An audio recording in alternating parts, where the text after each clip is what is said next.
இன்னைக்கு நம்ம types of பிச்சைக்காரங்கள் தான் பார்க்க போறோம். நம்ம வீடு தேடி சாப்பாடுன்னு சொல்லி வரவங்களுக்கு சாப்பாடு கொடுங்க.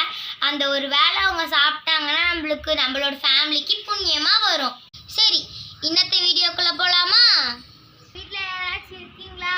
ரொம்ப பசிக்குதுமா, சாப்பாடு தான் தாங்க.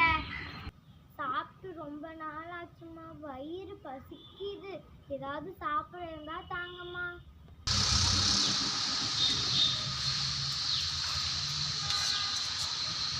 ரொம்ப நன்றிம்மா, ரொம்ப நாளாச்சு சாப்பிட்டு.